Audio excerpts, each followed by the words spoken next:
Welcome and greetings, career-minded superstars. You are listening to the exclusive Career Coach, your podcast for all things career.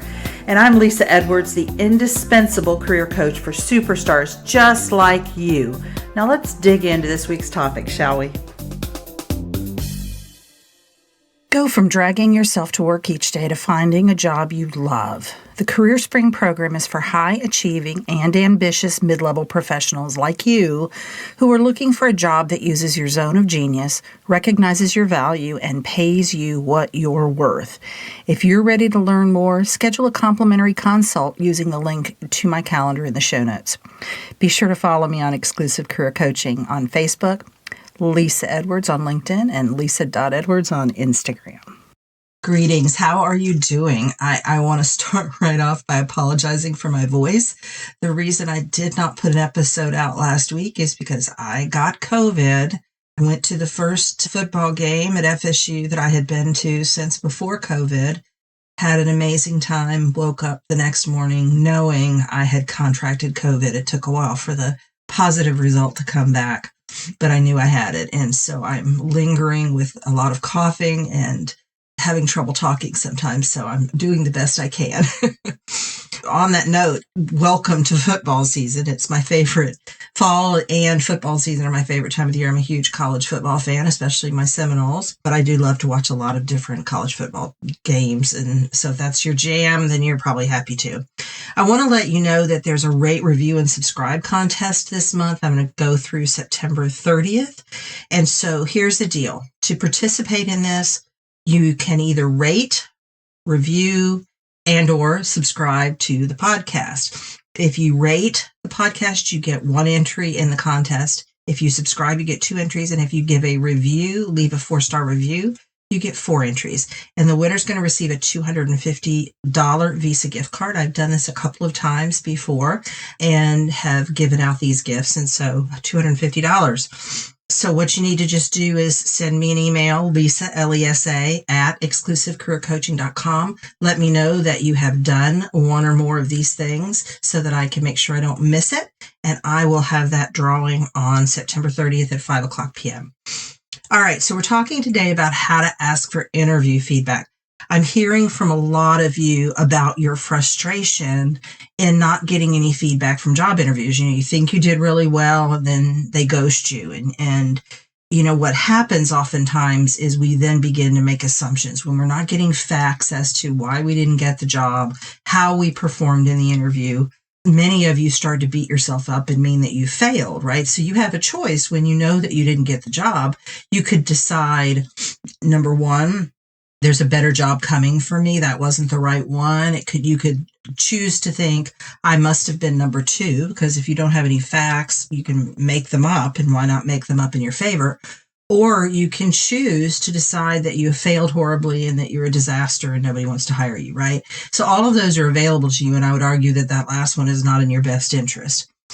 So the message I want you to hear in this episode is that if you wait until after you've been eliminated as a candidate, it's probably going to be too late to ask for feedback. Now, to be fair, you may still not get feedback even if you ask as I suggest. All I'm saying is let's increase the likelihood that you might get some useful feedback, and by doing it the way that I'm going to talk to you about. You want to engage the interviewers throughout the process, and this is for a couple of reasons. You want to be able to make mid-course corrections into how you're approaching your interviews, how you're approaching your conversations with these various people, and also for future interviews. So if this interview doesn't result in the job that you are hoping to get, you want to be able to perform better down the road with interviews with different companies. So today, with this episode on how to ask for interview feedback, I got a lot of this information from a Harvard Business Review article by Marlo Lyons. So let's talk about why you don't get the feedback that you want. Oftentimes, recruiters are fearful of saying anything that could be used against them legally. So maybe they are afraid of something that's discriminatory, non-inclusive, that kind of thing.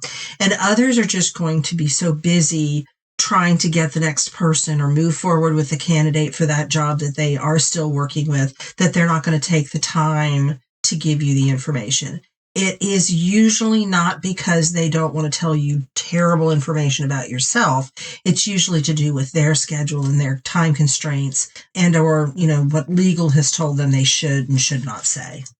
So here are the touch points that I want you to think about when to ask for this feedback. And the first one is at the end of the recruiter screening interview. So that's typically that first interview. It's often fairly short. If there is a third party recruiter involved, and when I use the term third party, I'm talking about an outside recruiter, does not work for that company, works for some sort of a employment recruiting agency, right? And those are usually a 30-minute, again, screening interview. And the point of screening, the word screening means we are trying to screen out as many candidates as that we can. So we may initially, after looking through resumes, we may have 12, 15, 20 people that look interesting to us, but with a little bit of effort at the front end, we can get that down to a much more manageable number of 6 to 8, something like that. And then they'll go more in depth, of course, with the remaining candidates. So at the end of this kind of conversation, ask the recruiter, based on our conversation, how do you think my experience matches the requirements for this role? So notice you're not saying, how did I do? Do you think you're not making it super about you, but rather your qualifications and your fit for this particular position.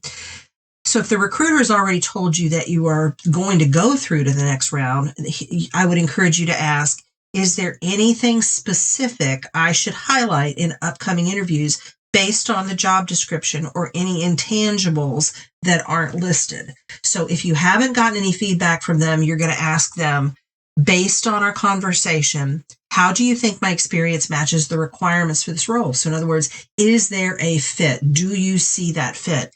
If they've already told you there's a fit and they're going to move you on to the next role, now what you want to get is feedback on how to refine your approach as you go into these more in-depth conversations, typically with the person who would be your direct supervisor and folks who know more about the company, the job, that kind of thing. So that question is there anything specific I should highlight in upcoming interviews based on the job description or any intangibles that aren't listed? So these types of questions can really surface some valuable information for you that may not have come up in the initial conversation. And it can also give the recruiter an opportunity to let you know what the hiring manager's perspectives are on the job. So sort of inside information that would only help you. So it's not going to be, it's information that would be available to anybody who will ask, but not necessarily provided voluntarily to candidates who do not ask. So if the recruiter then is non-committal about the next steps, and they start to say things like, we're just starting the interview process, or we have more candidates to talk to, you might not be a top candidate. That's an early indication, especially if you've asked that very direct question about your qualifications and they kind of hedge around that and start to say, well, we have a lot of other people to interview, we're just starting this process. Doesn't mean you won't be considered, but it is kind of a little bit of a red flag.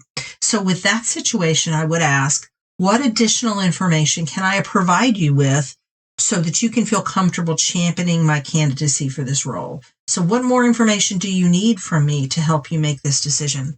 If the recruiter engages, you may have some more time to provide a little bit more information, or it may be information that will help you, again, in interviewing with another company down the road. If they think you're not a fit and they say, well, you don't seem to have enough experience in area A, and you realize that you have experience in area A. Well, that's great information, not only to tell that recruiter, but down the road, obviously my experience in area A might be important to other employers, and I want to make sure that I talk about it more, or maybe you didn't talk about it at all. So that's the first point at which you can ask for this. At the end of that initial, usually a 30-minute or maybe even shorter recruiter screening interview. The next step is at every round. So after each round of interviews, and I've heard crazy stories. People have had 10 rounds of interviews. So we don't know at this point. There is typically that initial recruiter screening interview. That's fairly standard, although certainly not ubiquitous. But at that point, until the hiring process, you could have any possibility of how this will progress, right? So after each of these subsequent interviews, you're going to be maybe interviewing with the hiring manager. There may be panel interviews where you're interviewing with different stakeholders within the company. There may be customers involved in the hiring process. It's virtually limitless, the possibilities here. And so at the end of the interview with the hiring manager, you want to ask that person, how do you think my skills can be leveraged to bring value to your team and the company? So this is, hopefully you've provided that kind of information, and you've sold your skills, and you've talked about your fit with the organization. So you're meeting him part of the way there in the answer to this question. And you're saying, hey, based on what I've told you, what's your perspective on how my skills can be leveraged in this organization to bring value? And the answer that the hiring manager will give will really help you to know whether your message was clear or whether you need to hone it further. So if he's, clearly picking up where you left off, and it feels like, okay, he really got my points and he's seeing the vision, then you did a pretty good job in sharing how you would add value to that organization. If he is, kind of stumped on how to answer that question, then you didn't provide enough information. Or if his feedback to you sounds way off base in your opinion, based on the skills you have. And then after each interview, I've talked about this ad nauseum in other episodes, you want to send thank you emails. And I am a fan of emails. It took me a while to get there, just because snail mail is generally impractical in the time frame that most interviews are progressing in. And I want you to send that not just to people that you interviewed with, but to the recruiter, anybody that helped. If there was a secretary that you've been in touch with who's been setting everything up, send them a thank you note as well. So, when in doubt, send it. Nobody's ever going to be appalled that you sent them a thank you note unless it's poorly written, misspelled, etc. If you did a good job, they're going to be at least neutral about it. After these interviews, then, a great question to ask, is there any feedback, specific focus areas, or anything I can do to improve my interviewing techniques? So again, it's that mid-course feedback. It's what can I do to improve? What did I need to emphasize more? Where did you think I fell short in discussing my qualifications? You're just going to be more likely to receive feedback when you're in the middle of the interview process than when you've already been eliminated. Again, they're much less likely to want to take the time to do that once you've been eliminated. And there is always that concern of saying something that could get them into hot water. Recruiters want to keep you fully engaged and interested in the job as long as you're still in the pool. And they want you to be successful. So I've talked about the different types of recruiters in the past, but if we're talking about a contingency recruiter here, a contingency recruiter is one of many. So there are multiple recruiters out there trying to find the winning candidate. They only get paid if they deliver that winning candidate. So they want to help you be successful so they make money, because if their candidate doesn't get picked, they don't make any money. So they want to help you to be successful. So they're motivated to work with you on this and to answer your questions. The next phase is at the end of the interview process. And this is asking culture fit questions. So culture fit is about your demeanor, your energy, your presence, and how you approach your work. If you didn't get the job, you can ask the recruiter, do you think, based on the feedback you received, I would be a culture fit for future opportunities with this organization? I wouldn't want to waste my time or yours if it's not a match. So at this point, if you know that you didn't get the job, you can, again, you've been eliminated, but it's worth a try to ask, is there anything that you think I can refine so that I'm a better culture fit for this organization? There may be some more global concerns that would help you improve your culture fit for any organization. Again, you may not receive a transparent answer, but it's worth a try. And if you do receive any feedback at any point along the way, I want to give you 3 points to put what you learn into practice. So number 1 is to listen with curiosity. You want to take notes. You want to deeply listen and understand the context behind the feedback. You do not want to get defensive. You don't want to argue with them. You don't want to try to refute what's being said. You don't want to interrupt them to try to explain further. This is time to take away some insights. Now, if you're still in the process and they say to you, you don't have enough experience in A, we're concerned about that, and you do have more experience in A, once you've gotten that feedback, it's perfectly appropriate to say, may I comment on that? May I add some additional information about your concerns? But don't interrupt them to say those things. You want to keep in mind also that the feedback you get is one person's perspective or maybe a small group of people. And some feedback that you get may not be applicable. So you have to really filter this information and think, okay, is this useful on a global scale for me, no matter what company I apply to, or was this really specific to this company? And I need to consider it anomalous data going forward. So for example, if they say we really needed someone who is more hands-on, another company that may be more interested that you focus on strategy rather than execution. So again, if you took that information and said, okay, I need to talk more and be more hands-on in my approach with all companies, that could work against you with another company who really wants someone who's more strategic. So use every answer that you get to fuel questions for further recruiters in the future. So are you seeking someone more hands-on, someone who can provide a high-level strategy, or both?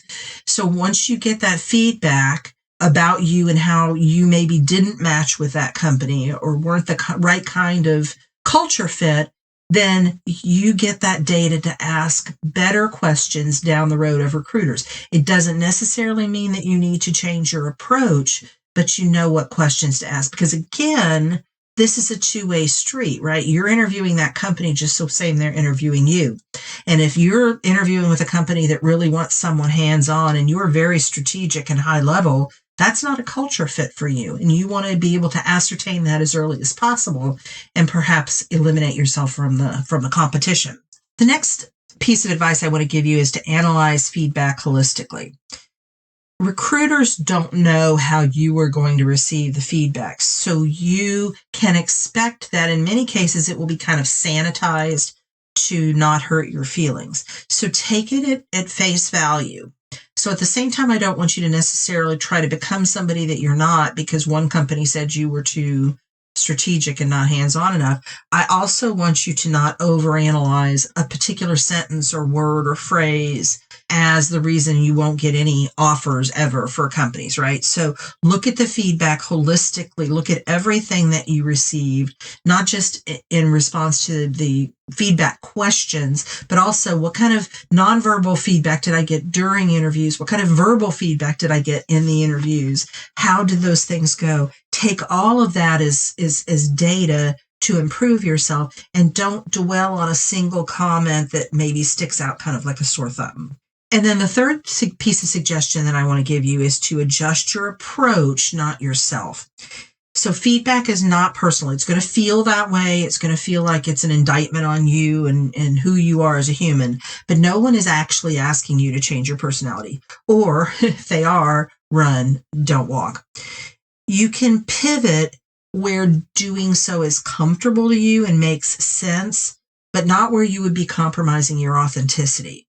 So for example, if we go back to the feedback of not being hands-on enough and you're a very strategic person, maybe you enjoy a certain amount of hands-on work, rolling your sleeves up. You like that it builds team. Your team gets more trust in you because they can see that you can actually do the work.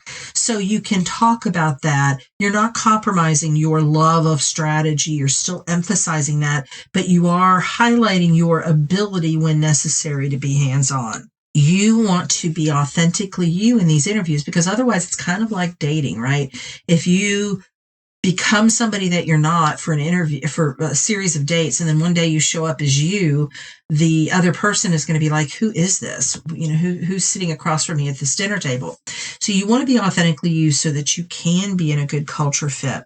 So use that feedback that you get to develop your interviewing skills, your executive presence, all of that. But don't use it to say, I am inherently wrong. I am doing it wrong. I am the wrong person. Therefore, I must be a different person in order to get a job.